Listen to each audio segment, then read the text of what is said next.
I am at Clingmans Dome.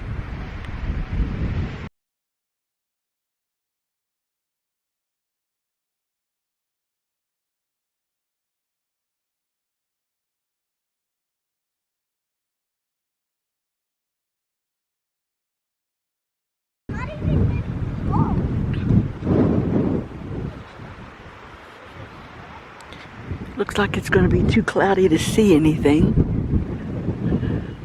You can see the fog coming across the mountain there, across the sidewalk.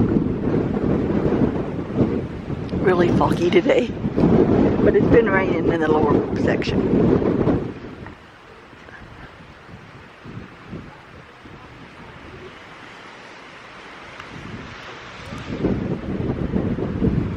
I do feel the sun on my back.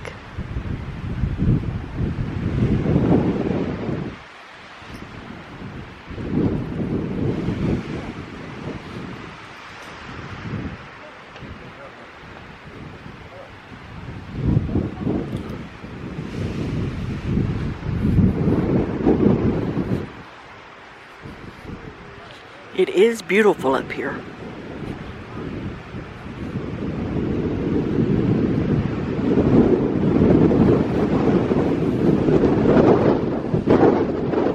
Very windy and very cold.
There's the trail that leads up to Clingmans Dome. Now, we're not going to go up there today.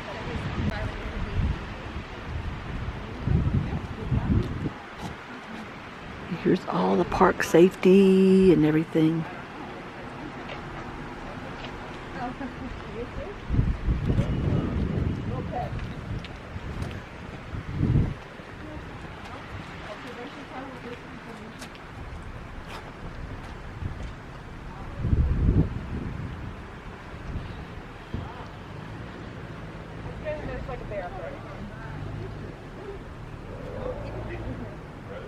And here is the trail. Forney Creek's Trail and Andrews Bald. Now, I will tell you a story about Andrews Bald and a disappearance that happened. As you can see, it's not that far. It's just 1.8 miles.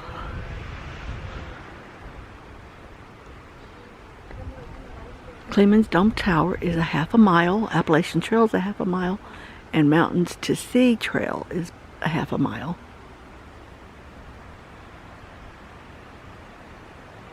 Beautiful up through here.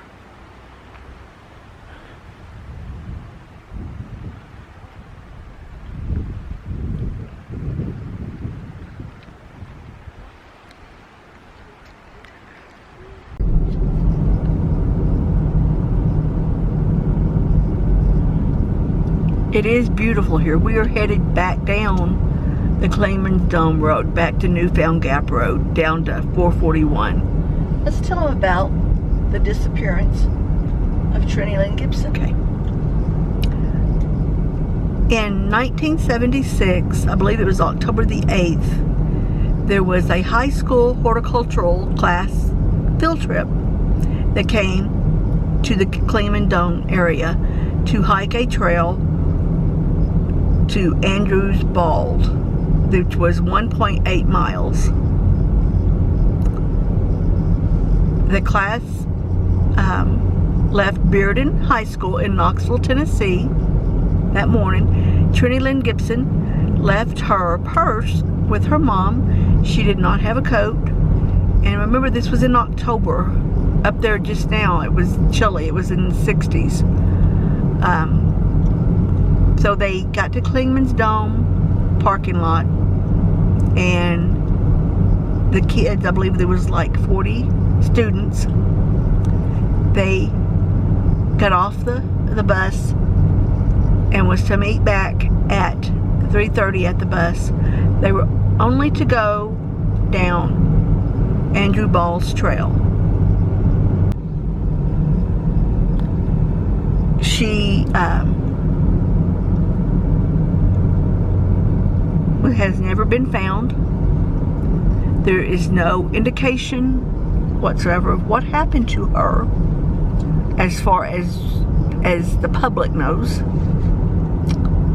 She walked to Andrews Bald with a fellow student, a boy, and I'm not going to be giving any names or anything or any of the real big details. If you want to look it up on YouTube, there's lots of videos on her disappearance. They had lunch together, and then the boy decided that he was going to track a bear, and that he would leave Trinny to walk the trail back by herself, along with some other students that were also walking back. And Trinny was walking, they say, at a pretty good pace, and she would come up on a group of students and maybe walk with them for a few minutes, and then she would go on and go on ahead of them and keep walking. She came upon some more students, and she talked for a minute, and they wanted her to sit down and wait with them, rest, and she told them that she was going to go ahead and go on. And so she went ahead and walked on, and she went up around a slight bend in the trail, and this girl said she could see her. She bent down on the trail like she was looking at something, and the girl looked back and she was gone. They don't know, there's no evidence of her leaving the trail. They did not find anything of hers on the trail. They did find some beer cans and cigarette butts that were there in the area where she did disappear from. It's been, years and years and years. And there's been all kinds of speculations that Trinny met someone here and ran away, that she was kidnapped, that she is still here in the park somewhere, that she died here in the parks. And they died here in the park along the trail somewhere and just was never found. Which is very possible. It is very possible that she is in the park and that she got off the trail and got hypothermia, got lost, and was never found. That is very possible. There's all kinds of different stories and things about what happened to her, and there's some things that happened even before the field trip, like a year before, and we're not going to get into that, but just know that there was other things happening with her. But she was a great student. She wanted to become a landscape architect, and she was working part-time at a cafeteria in the Knoxville area. Remember, she was just 16. She had a savings, and her savings was not touched, so it doesn't make it very likely that she was going to run away.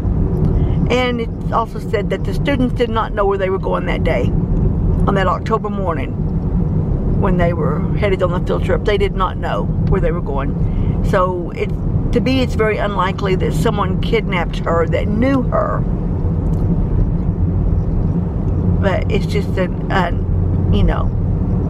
unsolved disappearance, and just kind of eerie to think about that, here you have a 16-year-old girl on a field trip with 40 other students, and she's between students walking. There's students up ahead of her, there's students behind her, and she disappears off the trail. What happened to her? There was only one chaperone with the group of 40 students. The teacher was the only chaperone. The bus driver drove them to Clingmans Dome, but he was not allowed to leave the bus. He had to stay with the bus.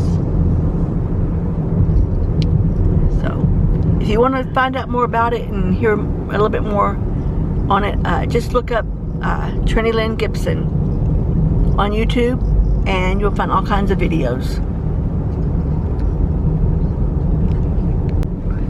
We will put some links in the description box of some of the videos we've watched. There is one that is several episodes, and it is a great video. It gives a lot of details on what happened and what they think happened, what could have happened, and everything about Trinny Lynn Gibson.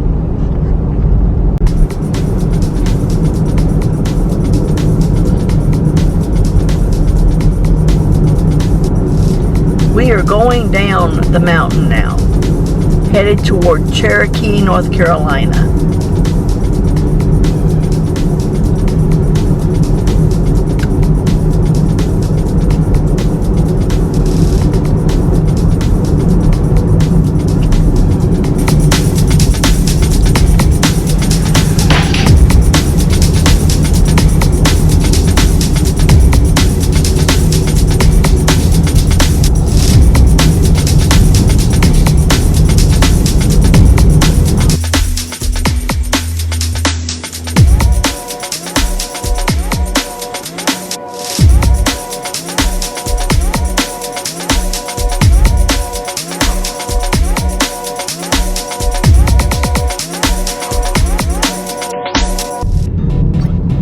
Just across the mountain, there is a beautiful day.